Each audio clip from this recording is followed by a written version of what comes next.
address you all as a squad when you first got together, and kind of what was his message to the group? No, he addressed us all as the squad, and then obviously there was new faces that were in the squad, and just said obviously the older, more experienced players will be able to kind of help the new faces that have come in, and from then it's been very, very easy. Can I just ask, you're obviously close to Nani and with family as well. Was there any pressure on you to say, look, you fancy playing for Portugal? It's funny you say that. I think from young, my dream was always been to play for England. My dad, he played for Portugal, and growing up in all the age groups, and my brother, when he was younger as well, played in the younger age groups for Portugal. But whenever me and my dad have spoke, he's always wanted me to go my own pathway with England. And ever since I've been playing for England in the younger academies, the aim was always to make it to the seniors. Hi, Angel. You talk about the hardest point for you being when you left England. Can you talk about whether that gave you a real motivation to really get to this level? Yeah, of course, it gave me a big motivation because there was obviously players that I played with that would go into their national team playing in France also. And, it gave me the motivation to know that just because I'm playing in a different league, I can still get to where I want to get to, But obviously it depends on me and the level that I play at to be able to help me get there. And, like I said, the consistency that you can bring into your game will obviously help you in the long run and getting selected for your country. And can I also just ask you, do you get recognised in the street in England? Yeah, sometimes. Yeah. I just think you've blossomed sort of overseas. No, away of course. Yeah, but I'm very easy. I'll go back home and I'm just very, very chilled. So whether I get recognised, I don't try and hide or shy away from it. Good day, Fernando. And you're on Nani. He's your godfather, yeah? Yeah. And is he actually close to you? Yeah. Well, you see a lot of him. Has he been an influence on your career? Yeah, it's been a big influence. Funny enough, I spoke to him last week. He's someone that, he'll check up on me, see how I'm doing. And he was an influence on me growing up. Obviously playing for the club that I played for and I was a fan of.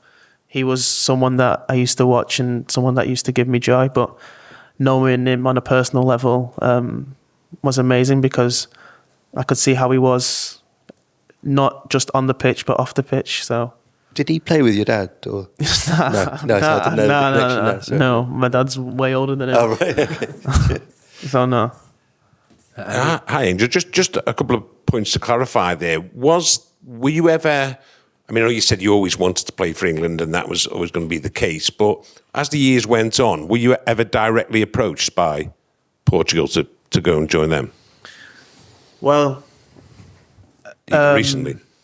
My dad had conversations with people that he knows, but nothing really got advanced. Nothing was really advanced. Some of the players that my dad played with when he was younger are high people in the Portuguese FA, and he'd had conversations with them, but nothing was really advanced or went ahead. So my focus was on England. And just to follow up something you said earlier about it's only natural that the attention and recognition is less when you're playing in France rather than the Premier League. Is this sort of your chance now to sort of showcase your talent to people who watch the Premier League clubs, Premier League managers?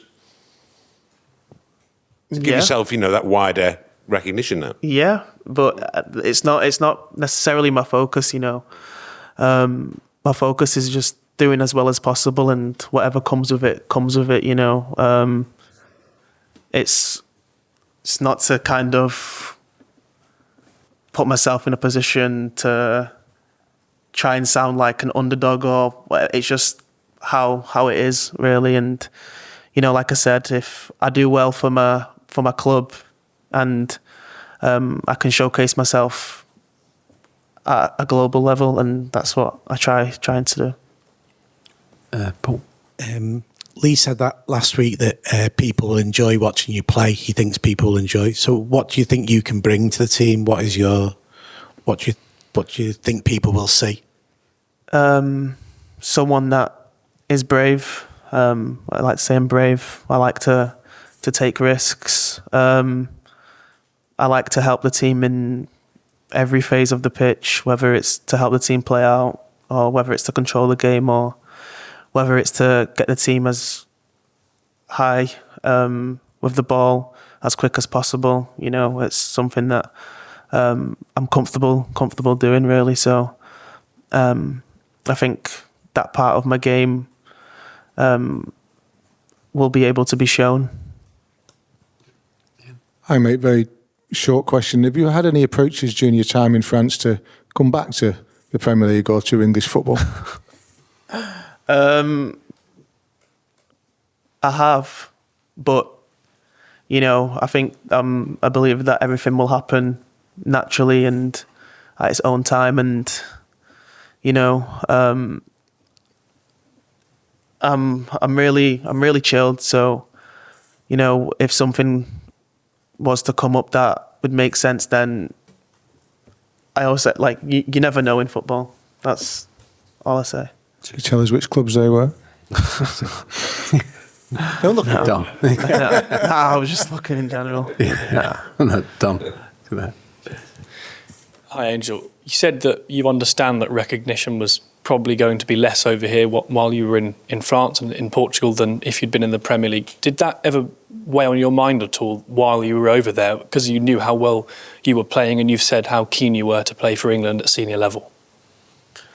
No, not necessarily, because like I said, there was players that I was playing with that was getting called up for the national team, and they was getting called up for big national, so if they can't, there was no reason for myself not to be able to get called up, and I've managed to do that, and obviously I'm proud of myself for that, and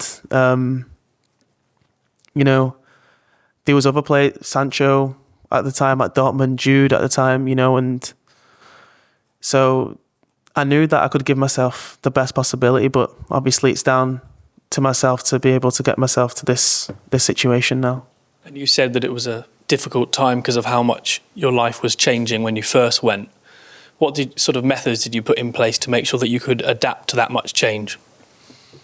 I think indulging myself in the environment that I was in. Initially it was difficult, but I thought by trying to obviously learn the language, to get close to my teammates, to understand the club a bit more and the fans and everything that was going on, it would help me. And I think after a period of time, I could see myself slowly being happier and, immersing myself more into the squad and into the environment. Okay, guys, we're going to have to end it there. So sorry to the two waiting. But we'll wrap up. Cheers.